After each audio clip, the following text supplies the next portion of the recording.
Right. Good afternoon and evening, whatever it is, and welcome to the... How's that? Can you hear me now?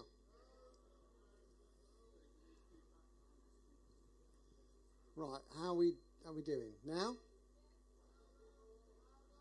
Louder. Can you turn it up a bit? Stand up. Can you hear me now? Oh, great. I knew we'd get there in the end. Right, welcome to Cowes. Welcome to Round the Island for... I don't know what's going on here. I'll get back any further. I'll be stood up on the pavement. How's that? Yeah. How's that? They still say they can't hear anything.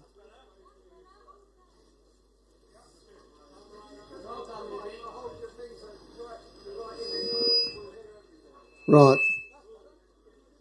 Right. How's that? Ah, good. I'm glad to see there's somebody here now. You'll come close to me. Right. Let me start again. Welcome to Cowes. Welcome to the 2024 Round the Island race. I think it's going to be a lively day tomorrow. You would not believe the amount of discussion and everything else that has gone on in the last week just to get to this point. Believe me, it's been stressful, I think is the word that I would use. All right, we'll speak up a bit. So, welcome to the briefing. For those of you who haven't got a blooming clue who I am, I'm Dave Atkinson. I'm the race director. As someone said the other day, I'm where it goes, and it's my backside that's in the sling at the end of the day.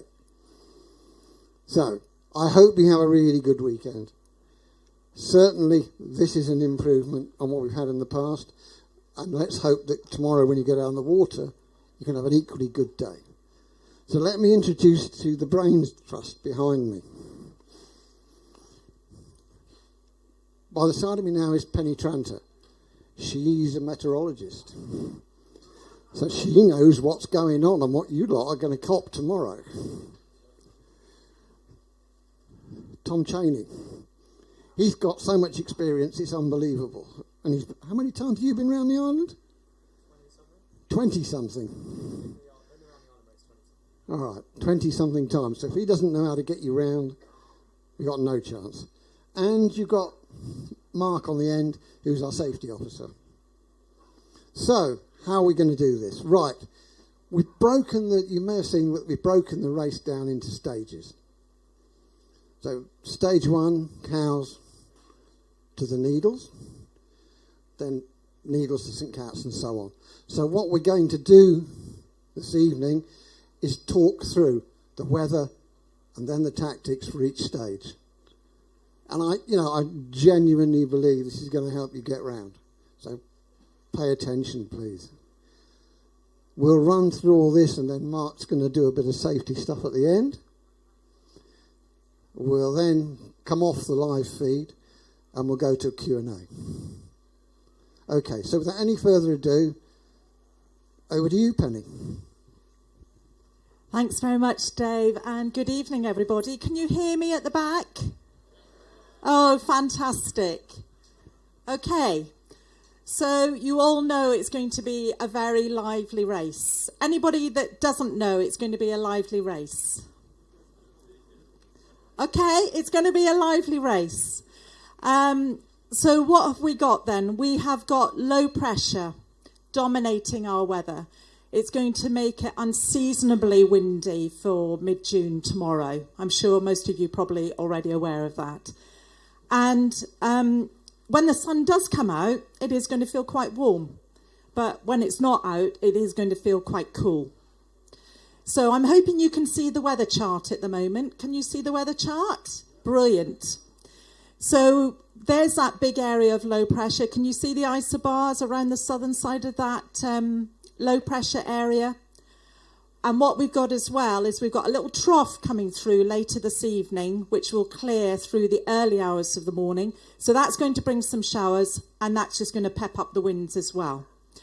But our main piece of weather frontery that we have to keep an eye on is that little purple curl to the west. Can you see it? It's got a little low wrapped around it as well. That is currently forecast to come through for the start sequence. Sorry about that. And then on the next chart, we'll be able to see that that goes through probably about 9 o'clock, maybe 10 o'clock tomorrow morning. But can you see we've got some other little fronts out to the west? So what they're going to do is they're going to pep up some showers as we go through the afternoon and the evening. What else can I tell you? So we're going to have lively winds blowing in from between the south-southwest and the west. And particularly in and around the start, and when we see those showers, we are expecting to see gusts over 30 knots. At this stage, I'm looking at them probably being no higher than about 34, 35 knots. But if you do catch a really squally shower, particularly on the start, you are going to see some very strong gusts indeed. As far as the wind strengths are concerned, the least strong winds are going to be in the eastern Solent. But having said that, the winds are going to be coming over the island, so they're going to be very gusty for you. So when you're near, say, a gap, a land gap or a valley, like Wootton Creek or the Medina, you are going to see it become really quite gusty indeed. And also the sea state. It is going to be choppy. It is going to be moderate, particularly in the Solent. As you go around the back of the island, it's going to be rough. So the latest sort of heights are looking at around about between 1.5 and 2.5 metres for those rough seas. So I just want to put it in perspective and context for you. Okay. So let's have a look then at the start. Let's start at the expected clouds you're going to see, first of all. Sorry. So our top picture there is probably very similar to the clouds you're going to see on the start. So we're going to see a lot of cloud. We're going to see a lot of ragged cloud bases, indicative of showers, indicative of downdrafts, indicative of wind shifts and wind increases. Once that goes through, sort of around about 9, 10 o'clock, we're going to see brighter skies, we're going to see some sunshine, but we're also going to see some cumulus clouds, like you can see in the bottom left there. So we have a little rule of thumb. Check the distance of the base to the top of the cloud. If that is larger than the distance between the sea and the cloud base, you're likely to get a shower. So the taller the cloud, the more likely you are to get a shower, and the more likely you are to see very gusty conditions as a result of the downdrafts. So just wanting to put out there the type of clouds you're likely to see and what they're likely to give you in terms of wind shifts and also wind gusts. Okay, so coming on to the start then. So the start, we've got this weather front coming through, and it's going to give us a band of showers. Some of them are going to be squally. It's not a clean front which just moves through and everything's tickety-boo after it. It's going to be a very messy start in terms of the winds. So generally speaking, we're looking at 235 to 260, a mean of 12 to 20 knots. But ahead of that weather front with the squally winds, it's probably going to back. It's going to back a little bit, more to 210 to 235 at times, still 12 to 20 knots. And we could see gusts up to 30, even as high as 34 knots on that front. So just to say that it is likely to be quite an interesting start for various reasons. The sea state, as I say, is probably going to be choppy, moderate. It's going to be particularly like that over the Bramble Bank. And as I say, the squally showers will move through the start sequence. Now, moving on to stage 1 then of the weather. So what we'll see is that those squally showers will move through by about 9 o'clock. And as you can see from the weather chart there, it does look a lot drier. It looks a lot brighter, a lot of sunshine as well. But we will see further showers coming along as we go through the morning into the afternoon. So winds are going to be 235 to 260, increasing a bit, 16 to 26 knots mean, and gusting up to sort of 32 knots or so. And now for the stage 1 tactics, I'll hand you over to Tom. Thank you. Can everyone hear me? Oh, good. Oh, good. So tactics-wise and strategy-wise, tomorrow I think stage 1 of this race could be the most chaotic and challenging for a lot of people out there, just because it's going to be very windy, as Penny said, and there's a lot of traffic near the start, and all the fleets will be relatively close together. The tide is going to make a massive influence on the first leg and the second leg, and everybody should be starting in positive tide. The tide turns to be going towards the Needles at around 5:30 in the morning, and by the time we've all started, it should be pumping pretty hard. So tidal strategy up the Western Solent, when going upwind is quite easy, because they've marked it out with these nice big red and green channel markers for you. So you stay in the deepest water, and the Solent, the Western Solent, I think we've got a forecast of 230 to 260, but the Western Solent tends to end up being a fairly square beat in windy conditions like that, and there will be some little lefties coming out of Newtown River and out of Yarmouth, so try and do your port tack as you're going past those rivers, is a little tip from me. And then when you get to Hurst, this is where you really need to start worrying about the current on a windy day like tomorrow. So we're going to have very strong wind against tide, and that can cause some very lumpy water over near Hurst, and just after Hurst over towards the Shingles Bank. It's very easy to get caught in overfalls there. So as you approach Hurst, you've got all that tide pushing you west, so don't get caught too far to the north of that channel, and make sure you don't overstand the Needles, which is very easy to do. At the Needles,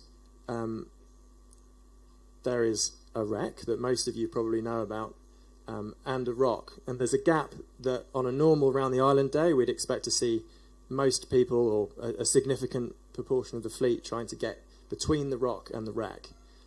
This is really challenging in lumpy conditions.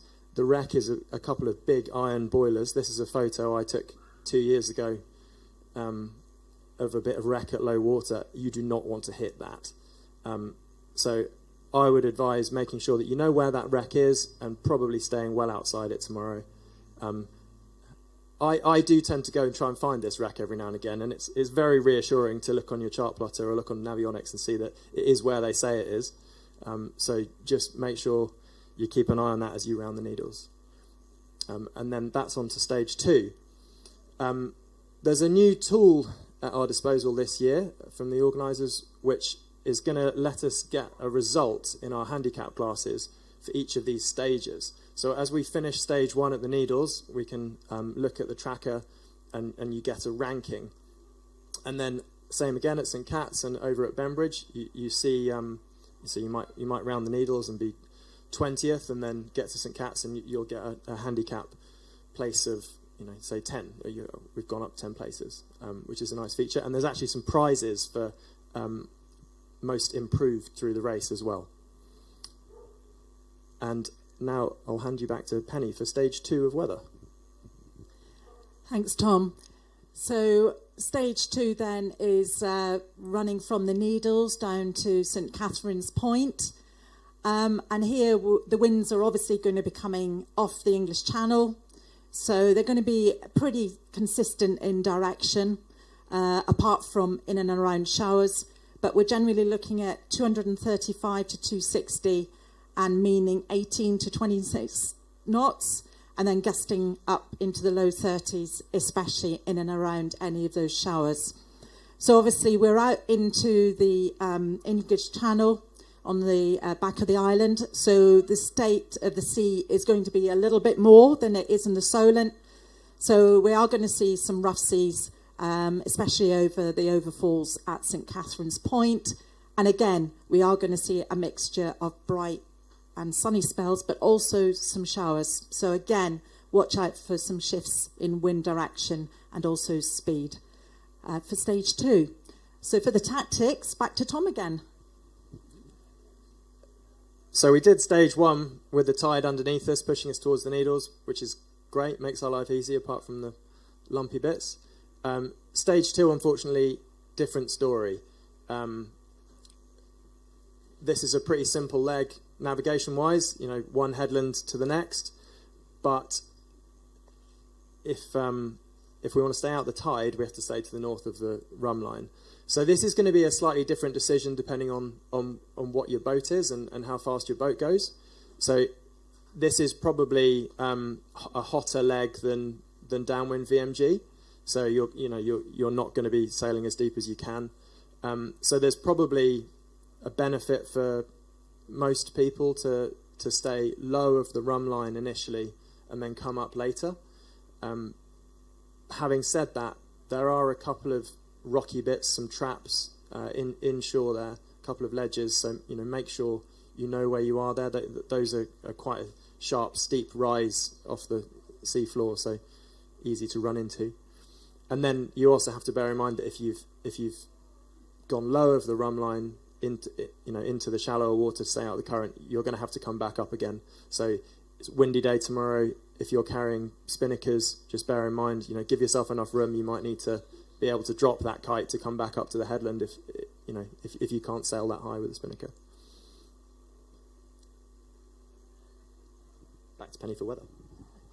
Thank you. So looking at stage 3 of weather then, which takes us from St Cat's up to Bembridge Ledge or Foreland, we're still looking at winds blowing 235 to 260, 18 to 26 knot mean, and again gusting up into the low 30s in and around showers that we are likely to see come through on the flow. But they are going to move through really quite quickly in that wind.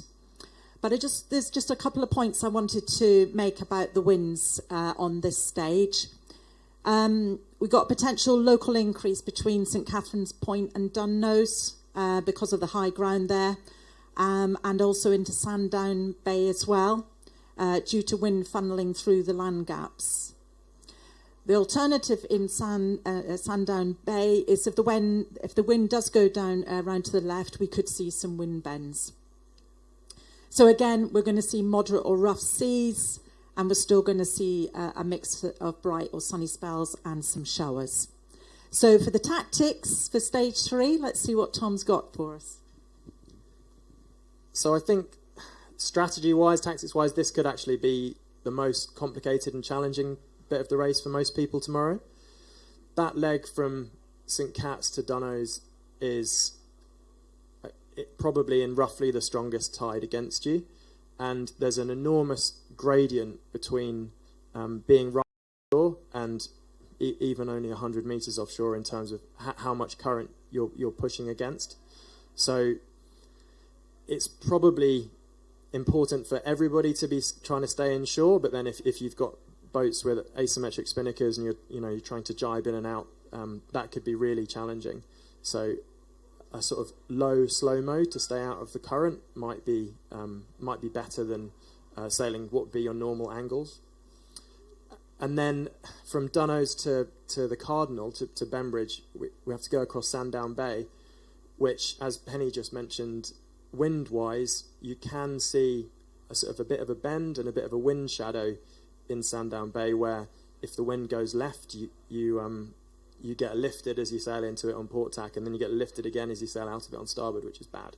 So the temptation there to sail into Sandown Bay to stay out of current doesn't always pay off.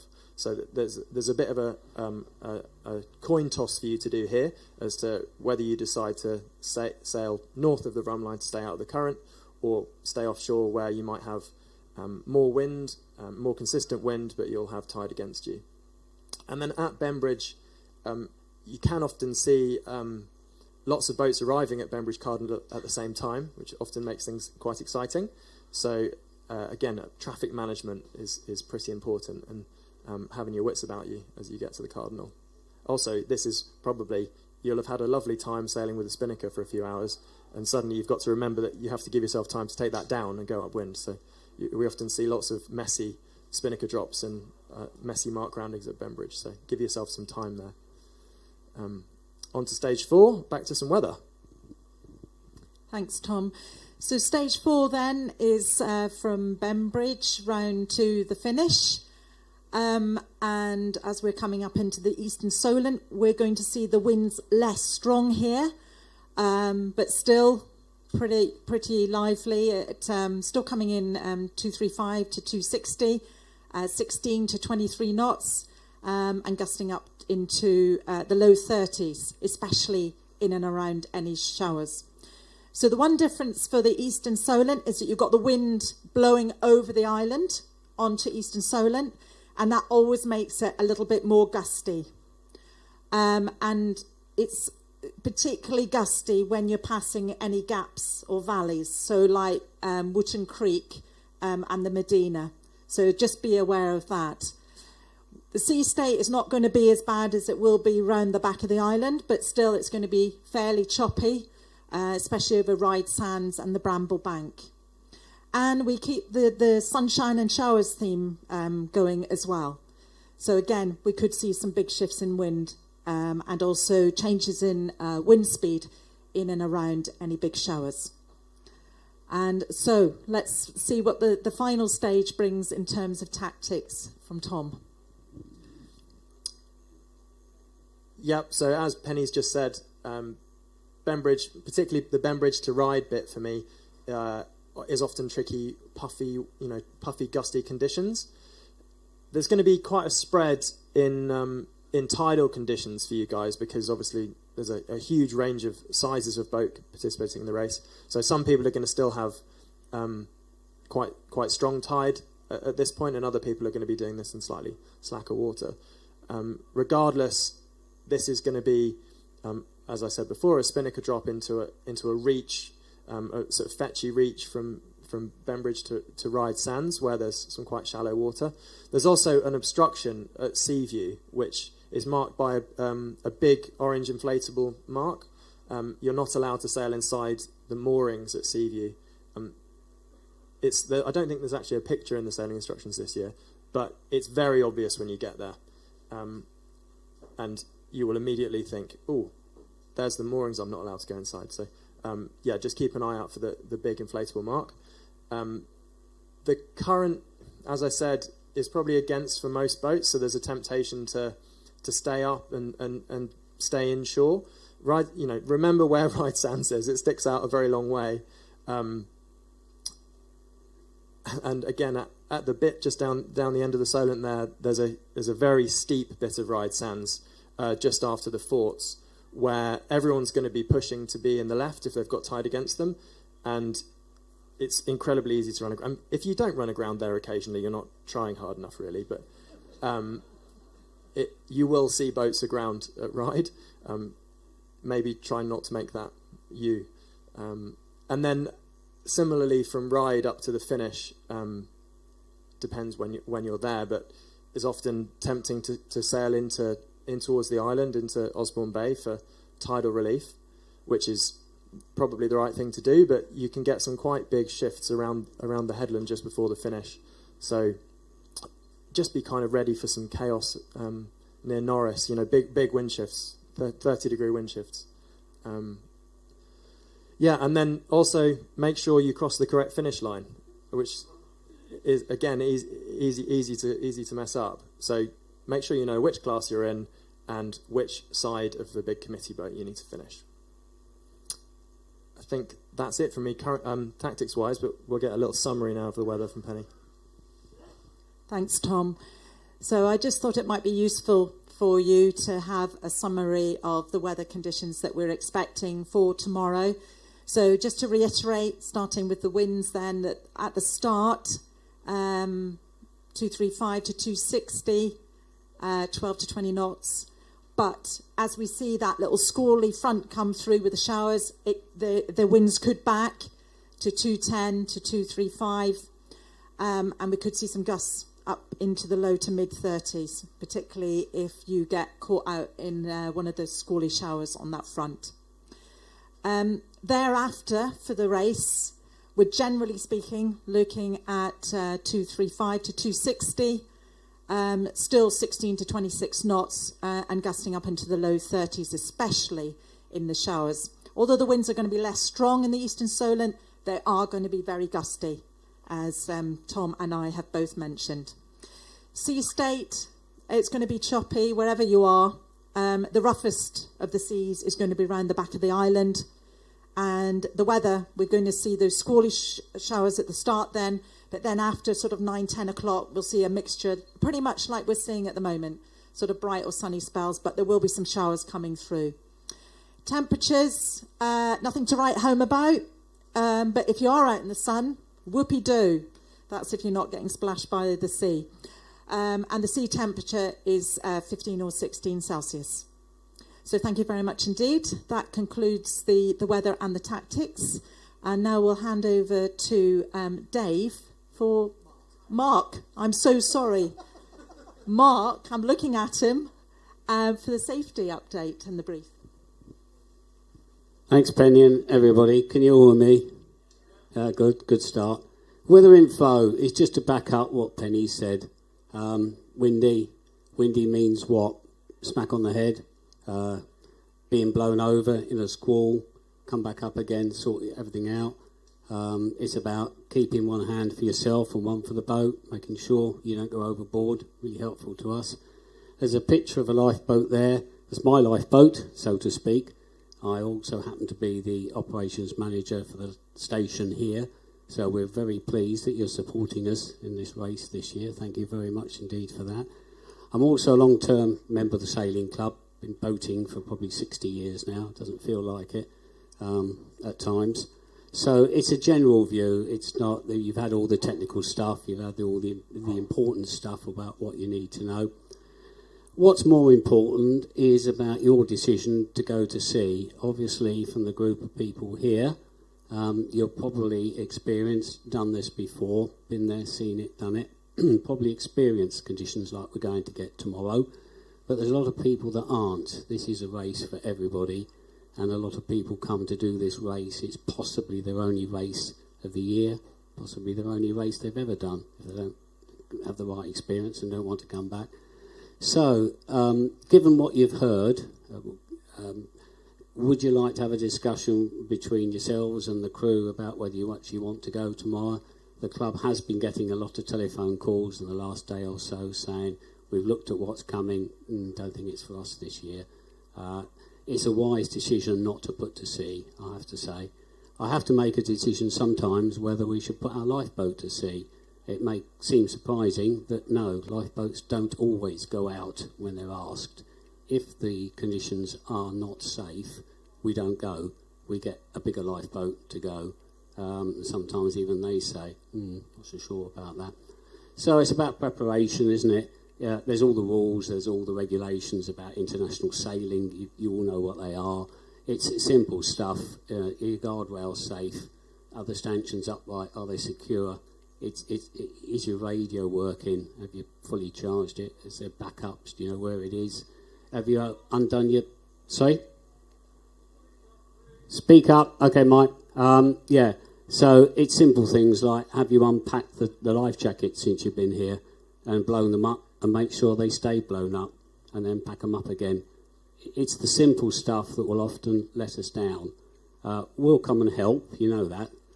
That's what we're there for, along with all our Coast Guard friends and the independent lifeboats. There's a lot of people will come out tomorrow to support this race. So we'd just like to ask if you're going to do the same on our behalf.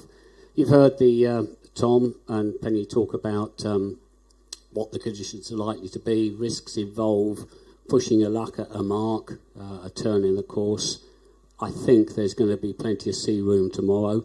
There's unlikely to be 1,000 boats on the water. So you've got lots of space. Plan your tack, your turn, your hoist, your drop, whatever it might be. Look around you. Make sure that you've got enough room to do what you're going to do. Just consider it. I've already talked about the radio. It's so important to us on the maritime safety side. We can hear you. We know what the problem is. We know where you are. We know how many people are on board and how okay you are or not.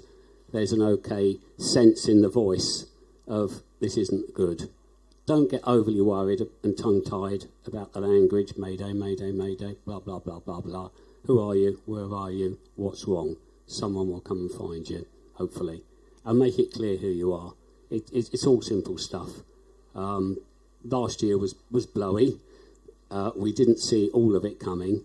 And I have to say some of the rescue side of it was a little bit stretched. But we did manage to see everybody who was there. The tracking, the mobile phone tracking, it's been offered by the Iron Sailing Club for many years now. I hope and assume you've all signed up to it. It is important to us, please. We need to know who you are, where you are. It's often in a pack of 20, 30 boats. You've got a problem. We need to come and find you. And using the tracking, we can do that from the safety, the race box here in Cowes, and look on the computer screen and just say, yeah, that's where they are, and just tell the lifeboat. We have Coast Guards with us for the day. There's lots of information going backwards and forwards. I know all this sounds a bit heavy, and it sounds like it's all going to go horribly wrong. No, it's not. Those of you that are well experienced with well-found boats, with a lot of knowledge of the waters around here, will probably have a very cracking race and really enjoy it. But just look out for each other. It's a great tradition on the sea that you do help one another. You will get redress for any time spent going to somebody else's assistance. So if you can help, please go and do that. It's the right thing to do on the sea. Very simple message: safety first, it's safety second. I've been around for a very long time, boating, not just sailing, working commercially, lifeboating, goodness knows what. I'm still here with all my fingers and toes, done some very reckless and dangerous things in that time, only because some very good people have taught me, don't do that, lad, you'll get hurt. So have a lovely race tomorrow. Those that go round will probably, hopefully, have a cracking time, and you'll remember it well, and then just encourage more people to come next year. But I do hope it's going to be much better weather.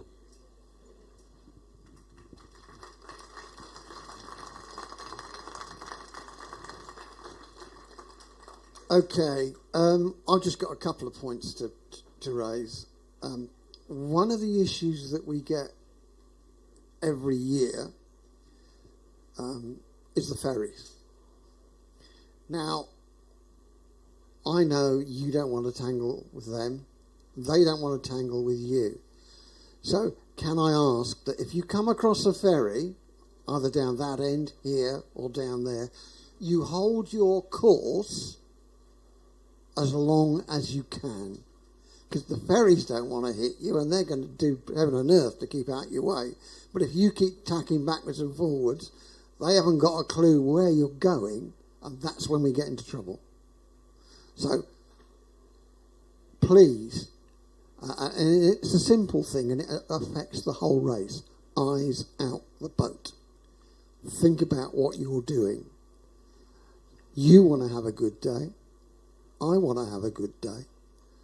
So let's all work together to make sure that we both have a good day. As I say, as Mark said, we need to do this safely, and the winds tomorrow are going to stretch that to the extreme.